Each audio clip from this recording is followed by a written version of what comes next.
Ndabahaye mwaramutse mwese canke mwiriwe bivanye naho buri umwe aherereye banywanyi mudateba kubana natwe ngaha kuri mbonesha kure imwe rudende bakiriza amakuru atosoye abarabana n'umutekano politique ubanye n'amakungu ndetse n'ubuzima bwa munsi bw'abanyagihugu. Turi kuri uyu munsi wa mbere w'indwi kwigenekerezo rya mbere Kigarama 2025 aho tugiye kurabiramwe ibiriko birabera mu buseruko bwa leta yaranira intwaro rusange ya Kongo. Tureba amakuru ari kuvugwa mu bumanuko mu bice byo muri Mwenga, turebe kandi biri kubera mu buraruko wa Rikare Rucuru ndetse na Masisi.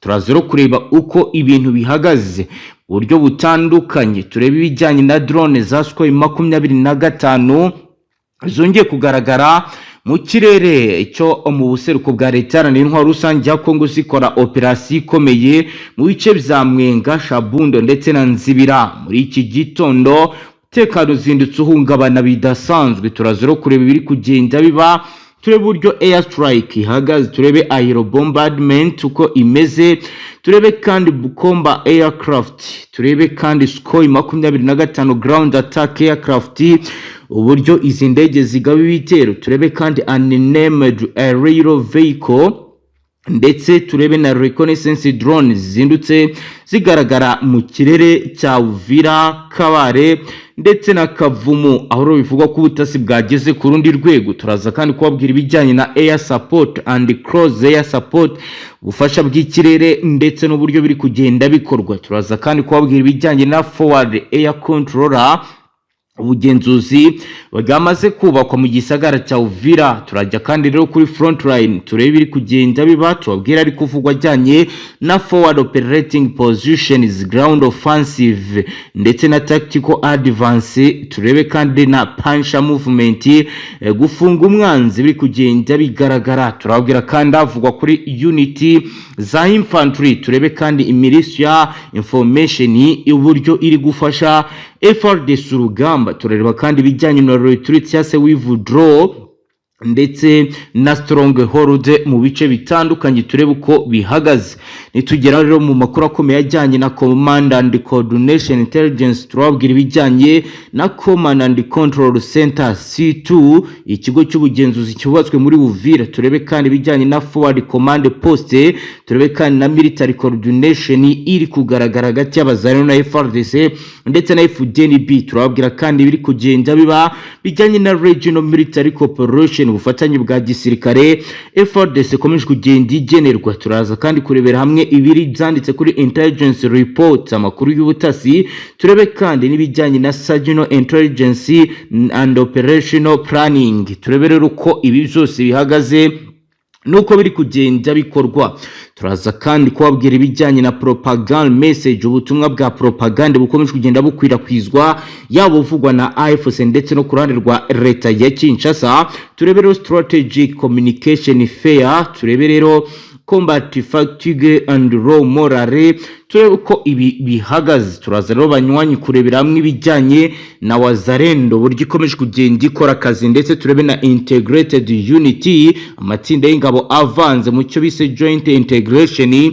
Turebe uko bari gukora akazi ndetse n'ibyo bari kugenda bavugwaho bijyanye biri kugenda bigaragara. Turaza kandi kubabwira cross border support, turebe kandi regional security framework, turebe uko ibi byose biri kugenda bikorwa. Ibi byose rero bikaba bijyanye na high altitude battlefield imirwano yo mu misozi miremire, bikaba kandi biri kugaragaramo strategic health readiness. Turebe rero imisozi uburyo iri kugenda irwanirwaho. Si ibyo gusa rero kandi banywanyi turi buze no gukomeza kureba situation iri mu bice bitandukanye. Tubabwirira amasasu yumvikanye kuri uyu wa mbere mu bice byitwa Bidagare na Muganzo muri territoire ya Kabare, byatumye abaturage benshi batangira guhunga berekeza mu bindi bice bitandukanye. Byose rero bikaba biri kugenda biba mu gihe n'andi makuru akomeye ashimira ibizakozwe na Madamu Bintou Keita, intumwa y'umunyamabanga uhora w'umunyamabanga w'umuryango w'abibumbye muri Repubulika ya Demokarasi ya Kongo, akaba rero n'umuyobozi wa MONUSCO cyuye igihe yashimiwe bikomeye kubyo yakoze. Ni mugero w'umudepite mu nteko nshingamategeko ya Repubulika ya Demokarasi ya Kongo yamaganye amagambo ya Minisitiri Muyaya wasuzuguye Kivu y'Amajyepfo ndetse na Kivu y'Amajyaruguru, aho rero kuri ubu bikomeje kugenda nabyo bijya ku yindi ntera. Nituza kugera mwarabana n'ubuzima bwa munsi bw'abanyagihugu, turi buze kubabwira ibi by'uyu mudepite ndetse na bwana Patrick Muyaya, turebe uko bihagaze. Si ibyo gusa rero, turaza kubabwira ku kuri kutavugwa ku bivugwa ko bizabaye mu mirwano ikomeye yabereye mu Rugezi. Reka rero naho duhera turebe ibiri kubera ndetse n'ibiri kuvugwa mu Rugezi, tuze rero tureba ibijyanye n'ibiri kugenda bivugwa, aho rero Fardc yatwitse ibirindiro bya makaniki mu misozi yegereye Uvira. Ni muzero tubane kuri iyi page ikomeye yanditseho amakuru atosoye arabana n'umutekano, politique, ububanyi n'amakungu ndetse n'ubuzima bwa munsi bw'abanyagihugu. Kuri ubu dukurikiye bwa mbere twishyonda sabone, ntuzongere gucika ukundi n'amakuru ndetse n'ibindi biganiro tubashyikiriza ngaha. Ni amakuru yakwirakwiye mu bitangazamakuru bitandukanye, by'umwihariko bikorera hafi y'ubutegetsi bwa Son Excellence Perezida Evariste Ndayishimiye ndetse na Son Excellence Félix Antoine Tshisekedi. Yavuga ko habaye imirwano ikaze muri Rugezi hagati y'umutwe wa twirwano n'undi w'abamayimayi yobowe na Ngoma Nzito, ariko amakuru yizewe yemeza ko ibyo byose ari ibihuha.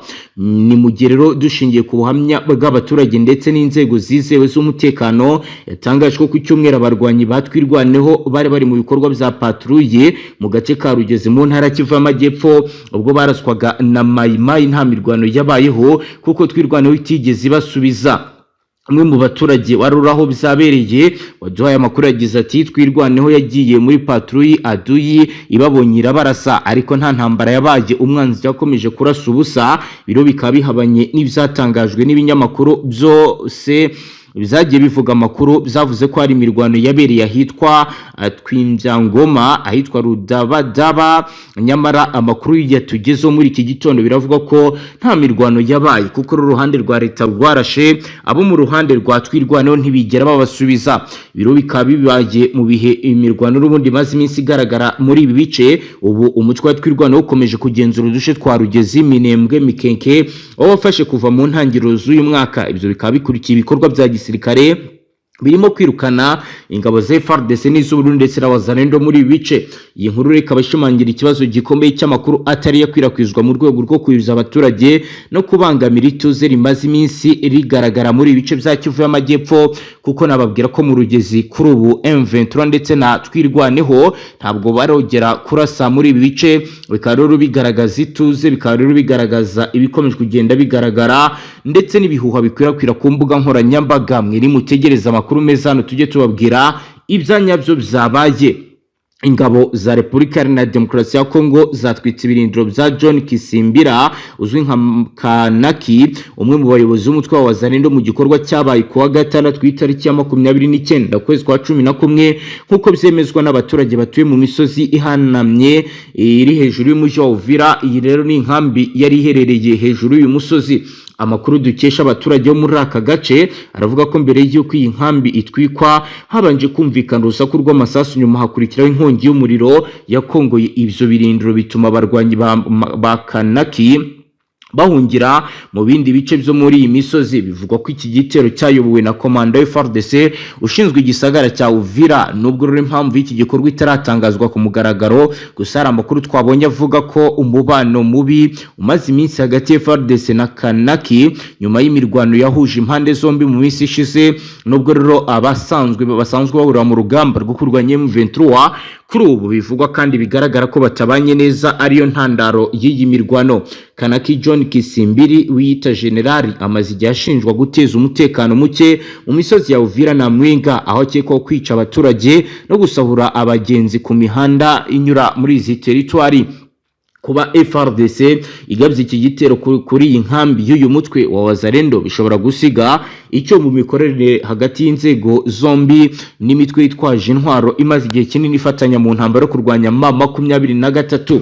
Abakurikiranira hafi ibi bitandukanye bijyanye n'umwuka mubi baravuga ko bikomeje kugenda byiyongera kandi birushaho kugenda bikomera umunsi ku munsi. Ibintu rero kuri ubu bavuga ko bishobora kuzatuma ibijyanye no kurwanya M23 bigenda bigura intege, bitagenda neza, ndetse rimwe na rimwe bikaba bishobora no kurangira habayeho igihombo gikomeye ku ruhande rwa leta, bakongera gutakaza ibice biturutse ku kuba rero hari ibitari kugenda byumvikanwaho. Ngayo nguko reka tujye ku bizatangajwe bijyanye n'indege za Sukhoi 25 zongeye kugaragara mu kirere cyo muri Sud Kivu. Amakuru dufite aravuga ku itariki 30 z'ukwezi kwa 11/2025 yasize umurongo ugaragara mu buryo mu duce dutandukanye mu ntara Kivu y'Amajyaruguru na Kivu y'Amajyepfo. Nkuko Rokanyuka yabivugize umuvugizi wa FC ese ubutumwa ku rubuga rwa X agaragaza ibitari kugenda neza ndetse nuko ibintu bihagaze. Mu magambo ye bwite Kanyuka yashinje igihugu cy'u Burundi kuba icyicaro cy'imirwano, akavuga ko indege z'intambara za Sukhoi 25 n'indege zitagira abapilote za drone ziri gutangira ku butaka bw'icyo gihugu bigahuzwa n'ingabo za Fardc, FDL ndetse na Mayimayi n'abazarendo. Nubwo rero ari amagambo aje mu gihe cy'intambara, rimwe na rimwe agaragaza neza uko uruhande ruri ku gitutu rukunze gutakamba. Mu nyandiko ye harimo ikimenyetso kigaragaza igitutu cy'imirwano irimo kwiyongera cyane cyane mu bice vya Mwenga, Shabunda na Nzibira, aho ibikorwa bya Fardc na Wazarendo bikomeje kugaragara. Iyo umuvugizi w'umutwe urwana afashe ijambo mu ruhame akavuga uti kuribwa nabi n'intambara z'umwanzi ntibiba ari amagambo gusa, biba ari ikimenyetso cy'uko bizitezwe ko ibintu byamaze gukomera cyane. Yagize ati FARDC yamaze kongera uburyo bwo kugenzura ikirere by'umwihariko mu bice byegereye imirongo y'imirwano. Wazarendo nk'imbaraga z'abaturage zishyigikiye igihugu nabo bagaragajwe ko nabo bari kugenda bongera imbaraga mu mirwano. Uburundi bwavuzwe mu butumwa bwa Kanyuka bwo kwemeza ko ibikorwa byabwo mu karere bigamije umutekano w'akarere binyuze mu bufatanye n'ibihugu by'ibituranyi mu kurwanya imitwe yitwaje intwaro ihungabanya umutekano mu karere k'ibiyaga bigari, icyo bamwe bita coalition abandi bakabibona nk'ubufatanye busanzwe mu kurwanya imitwe yambukiranya imipaka mu misozi yegereye Kivu y'Amajyepfo, aho imvura n'ibico bimaze iminsi bigaragara. Kuri ubu rero hari ubwoba bukomeye ko urugamba rushobora kuza gukomera, kuko biravugwa kandi biremezwa ko muri iki gitondo cyo kuri uyu munsi wa mbere w'indwi ku igenekerezo rya mbere Kigarama 2025 hari indege z'intambara n'ubundi zikomeje kugenda zigaragara zatangiye kugenda zizenguruka ikirere. Ibi byose biramye kandi bikagaragaza ko isaha yari yose urugamba rushoboka kandi rushobora kuba rwajya mu bindi bice bitandukanye. N'ibikomeje kugenda bivugwa kandi n'ibikomeje kugenda bivugwa n'abakomeje kugenda bakurikirana iby'amakuru akomeje kugenda agaragaza ibiri kugenda biba. Raporo nshya ziravuga ibijyanye n'igisirikare cy'u Burundi, aho rero amakuru dufite raporo nshya iravuga ko abasirikare b'u Burundi bakomerekeye ku rugamba bari koherezwa kure ku gahato, abapfuye bagashyingurwa mu mashyamba. N'amakuru akomeje guturuka mu bice byahitwa Kirungutwe n'ahitwa Kasika muri Mwenga mu ntara Kivu y'Amajyepfo, agaragaza ko abasirikare b'u Burundi bakomerekeye mu mirwano yo muri ibyo bice boherejwe mu mujyi wa Kisangani muri territoire ya Warikare mu ntara ya Kivu y'Amajyaruguru. Nk'uko biri kugenda bitangazwa, isoko y'amakuru iri guturuka mu nzego z'umutekano muri aka gace ryemeza ko abasirikare bajyanwe ku gato mu buryo bwafashwe nk'ububangamiye kubavuriza kure yahabereye imirwano mu guhisha amakuru y'umubare w'abakomerekeye ku rugamba. Nk'uko rero biri kugenda bitangazwa, by'umwihariko raporo zivuga ko abasirikare b'u Burundi baguye mu mirwano batigeze basubizwa iwabo. Amakuru avuga ko bamwe bashyinguwe mu mashyamba ari mu maboko y'ingabo za leta, abandi bakajugunywa mu bihuru no mu misozi mu buryo busa no kurindagiza amakuru ku rupfu rwabo. Abaturage bo muri ibyo bice babwiye itangazamakuru ko bakomeje gusanga imirambo y'ingabo z'u Burundi mu bihuru, bikaba rero bikomeje kubatera impungenge n'akaduruvayo mu buzima bwabo bwa buri munsi. Kugeza ubu nta tangazo na rimwe ryemewe ryatanzwe n'ubuyobozi bwa leta cyangwa se ubwo Burundi ku birego bikomeje gukwirakwizwa ku mbuga nkoranyambaga n'uburenganzira bwa muntu. Abasesenguzi ku mutekano n'akarere baravuga ko ibirego bishya bikomeza kongera urujijo ku ruhare rw'ingabo z'amahanga mu burasirazuba bwa Kongo n'akarere kamaze imyaka myinshi karangwamo intambara, umutekano muke n'icuraburindi mu kubahiriza ndetse no mu bijyanye n'uburenganzira bwa muntu. Bongeraho ko niba rero ibi byemejwe n'impande bireba bizaba ari ikimenyetso cy'ubusumbane no kudaha agaciro ubuzima bw'abasirikare boherejwe ku rugamba mu butumwa bwo kurwanya M23 bamazemo igihe kinini. Nk'uko rero biri kugenda bivugwa kandi bikomeje kugenda bigaragara, na bamwe mu bakurikiranira hafi abakomeje kugenda bagaragaza ibikomeje kugenda bigaragara ndetse n'ibikomeje kugenda biba bijyanye n'ihungabana ry'umutekano nk'uko rero bikomeje kugenda bivugwa kandi bikomeje kugenda bihamywa n'abari muri ibi bice. Mu yandi makuru rero urugamba rukomeye rukomeje kugabanya byinshi mu bice bitandukanye nk'uko rero abatanga amakuru bakomeje kugenda babivuga. Repubulika ya Demokarasi itangwa ry'umushinga w'itegeko ry'inyigo y'imari ya 2026 mu nteko nshingamategeko Repubulika ya Demokarasi ya Kongo ryateje impaka n'impungenge zikomeye mu ntara Kivu y'Amajyepfo. Anselme Njugu uhagarariye ishyaka Ensemble pour la République muri iyo ntara yagaragaje impungenge z'ukuntu izo ntara zitigeze zigaragara muri iyo ngengo y'imari haba mu rwego rw'inkomoko y'amafaranga cyangwa se ikoreshwa ryayo. Mu ijambo rye rikakaye Njugu yagize ati birababaje kubona Kivu y'Amajyepfo na Kivu y'Amajyaruguru zitagaragara muri iyi ngengo y'imari. Ibi bitanga isura mu kwibagirana cyangwa se mu mugambi wo gusiga inyuma intara zacu. Birasa nkaho ubu buryo bwo gushyira muri gahunda ari ibijyanye na barakanization yatangiye. Niko rero we yabyise, yavuze ko ibi bishyira mu majwi ubuyobozi bwa Minisitiri w'Intebe Judith Suminwa kandi bikanatanga ubutumwa butari bwiza ku cyerekezo cya Kisekedi ku mutekano n'iterambere ry'uburasirazuba. Yakomeje agira ati ese Kivu y'Amajyepfo n'iya Kivu y'Amajyaruguru ziracyari mu maboko ya leta cyangwa se zaragurishijwe? Niba zagurishijwe nande?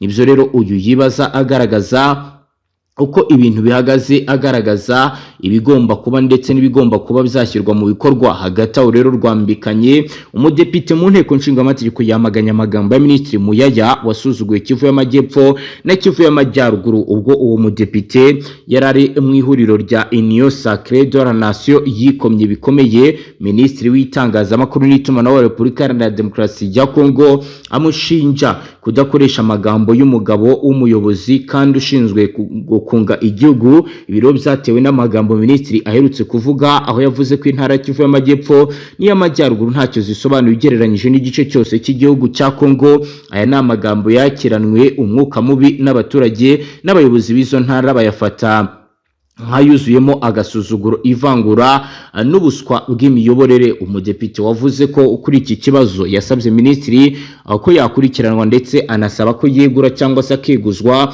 kubera ibyo yavuze bishobora gutera abaturage kurushaho gukurura umwuka mubi usanzwe muri izo ntara zibasiwe n'umutekano muke. Yagize ati kuvuga ko Kivu y'Amajyepfo na Kivu y'Amajyaruguru ntacyo bisobanuye mu gihugu no gusuzugura abaturage barenga miliyoni 15 no gutera urwango n'amacakubiri kandi ni ibintu bidakwiye guturuka ku buyobozi bwa leta. Yasabye Perezida Kisekedi n'inteko nshingamategeko kugira icyo babikoraho kugira ngo igihugu kidakomeza kugana mu nzira y'ivangura ryaba rishingiye ku karere, ubwoko cyangwa se inyungu za politike nk'uko rero yabivuze. Biro bikaba bibaye mu gizo ntara zombi zikomeje kugaragaramo umutekano muke, ibibazo by'ivangura n'amakimbirane akomoka ku miyoborere idaha agaciro abaturage baho. Abasesenguzi mu bya politike ya Kongo bavuga ko amagambo nk'ayangiza isura ya leta cyane cyane ibikorwa bikomeye kandi bikwiye kuba bizakorwa n'inzego z'ubuyobozi nk'uko rero yagiye yabigaragaza. Dukomeje n'aya makuru, umuyobozi mukuru wa MONUSCO ndetse n'intumwa y'umunyamabanga mukuru w'umuryango w'abibumbye muri Repubulika ya Demokarasi ya Kongo Madame Bintou Keita yatangaje ko yishimira cyane uruhare rukomeye misiyo ya Loni yagize mu miterere mishya mu bikorwa by'amatora, mu mitegurire mishya mu bikorwa by'amatora ya 2023 yiswe ayizewe, arangwa n'ituze ndetse no kwihangana kw'abaturage. Mu butumwa bwe aheruka gutanga, Keita yavuze ko MONUSCO yakoze akazi gakomeye mu gufasha inzego za leta gushyira mu bikorwa amatora mu gihugu kinini kandi kigizwe n'uduce tugoye kugerwamo. Yibukije ko MONUSCO yatanze ubufasha bunini mu gutwara no gukwirakwiza ibikenewe mu matora birimo ibikoresho by'ibanze ndetse n'inyandiko z'amatora zisaga toni 250 zatanzwe mu bice bitandukanye by'igihugu. Aho yagize ati MONUSCO yakoze uko ishoboye kugira ngo amatora ya 2023 agende neza. Twafashije cyane mu gutwara ibikoresho by'amatora, twongera umutekano mu bice byari bikomeje guhungabana kandi twakoranye n'inzego z'igihugu kugira ngo abaturage bacu batore mu mutuzo. Akaba ari byo ari gutangaza bijyanye n'ibimaze iminsi bivugwa kandi binagaragara nk'uko bigaragara. Dukomeje amakuru yacu ni mu nyemerere tujye mu bijyanye no muri Sud Kivu n'ubundi aho umwuka w'intambara ukomeje kuba mubi cyane muri Mwenga mu ntara Kivu y'Amajyepfo, ari kubera imirwano ikomeye hagati y'ingabo za leta n'abarwanyi ba AVIS nyuma yo gufata agace ka Kasika muri Rwindi. Abarwanyi ba AVIS bakomeje kugera imbere bagera mu gace ka Karambi kari mu birometero bitarenze 5 uvuye mu mujyi wa Mwenga centre. Agace ka Karambi ni ikibazo cy'umuhanda uri mu buryo bubi cyagize ingaruka zikomeye, imodoka zitwara ibicuruzwa ntiziri kugera ahangaha ndetse n'imirwano nayo irakomeye iri kubangamira bikomeye abaturage, bagasaba ko ibingibi byahagarara. Ni n'ukuri dusoje banywanyi ngaha tubashyikiriza amakuru atosuye arabana n'umutekano, politike, ububanyi n'amakungu ndetse n'ubuzima bwa munsi bw'abanyagihugu. Uwo dukurikiye bwa mbere cyo ndasabone ntuzongere gucikwa n'amakuru ndetse n'ibiganiro tubashyikiriza ngaha. Hasta la vista.